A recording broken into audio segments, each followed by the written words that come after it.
Hello and welcome. Now in this lecture we will talk about pyRevit. So first of all, what is pyRevit?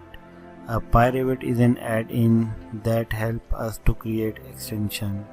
So you can also say that it helps us to create small tools that can automate tasks. So you can think about a job that takes a lot of time.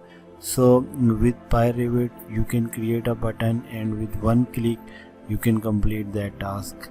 So here you see this is my Revit and file, and here you see this is pyRevit. So within pyRevit, here you see this is an extension I have created to work on it. So just one click, this can automate my task. So with the help of this pyRevit we can automate task. So pyRevit is open source and it's completely free. It often saves a lot of time. So now we discuss how we can install pyRevit. So in next step we discuss how we can install pyRevit. So at Google you just write pyRevit. So after pyRevit, click on this link.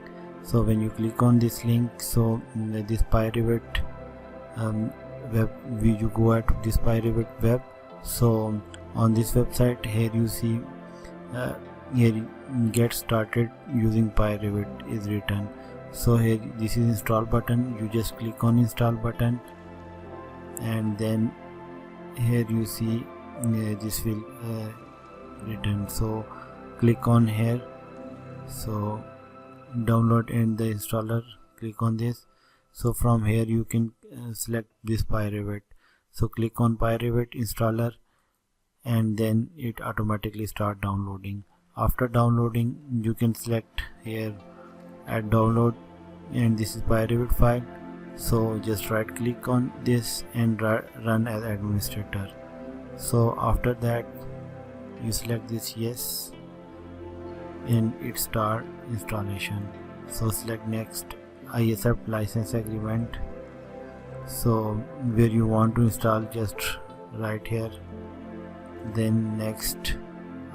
So my pyRevit is already exists, so you just select next and then this pyRevit automatically install in your system, and then this is shown here.